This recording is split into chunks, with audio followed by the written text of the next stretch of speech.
Hello, and welcome to Read and Listen to English with Ben.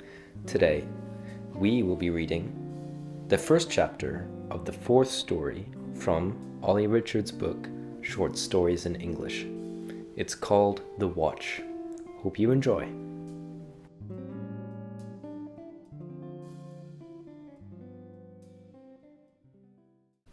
The Watch, Chapter 1, The Legend.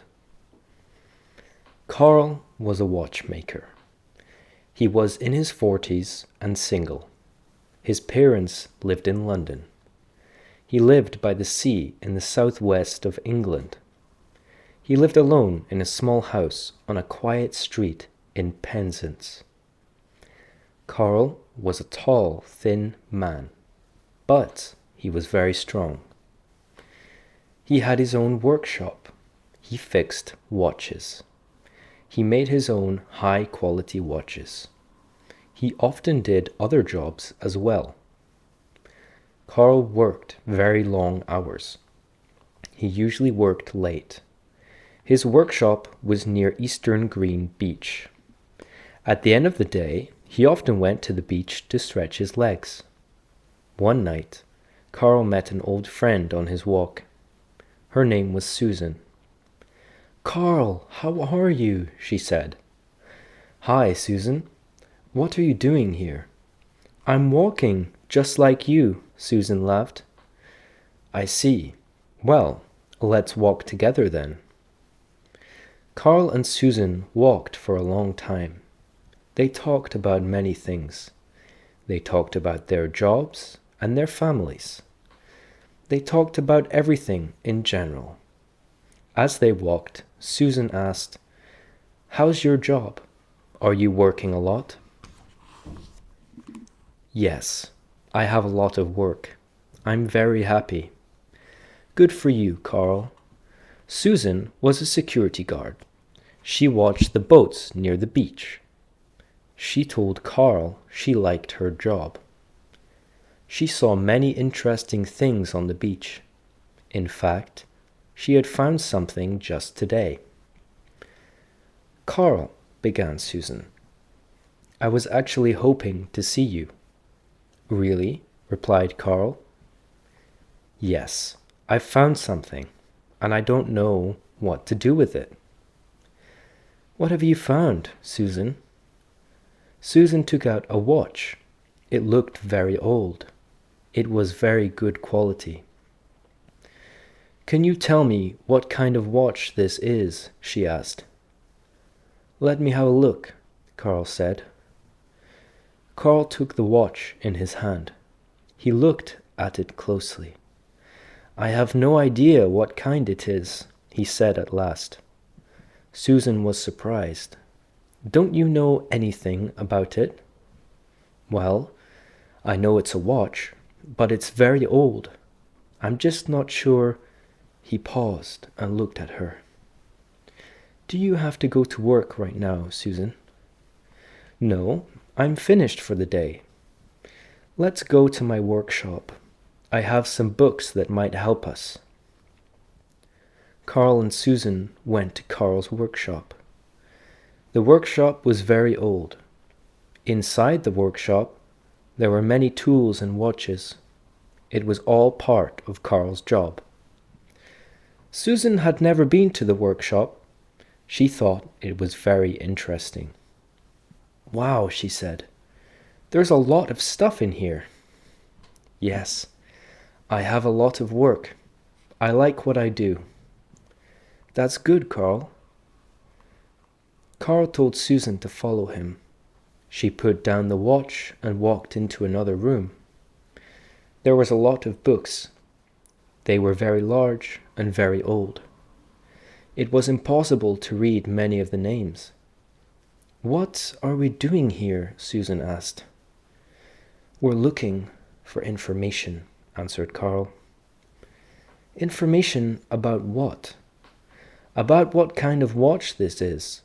I've never seen anything like it before." Carl and Susan searched the books. After several minutes, Susan found something. It was in a book about the Caribbean Sea. "Carl, look at this," she called. Carl closed his book and went to Susan. "What is it?" "It's a picture of the watch." "And it's in a book about pirates." Carl was very surprised. A book about pirates? Why would a pirate book have a picture of the watch? It didn't make sense. Susan explained. The name of the book is Caribbean Pirates. It's about England and fighting pirates in the Caribbean Sea. I still don't understand. What about the watch? Listen, said Susan. According to the book, there was a famous pirate. His name was Eric L. Kraken. He had a very particular type of watch. They say it had strange powers. Strange powers? What kind of strange powers? Asked Carl.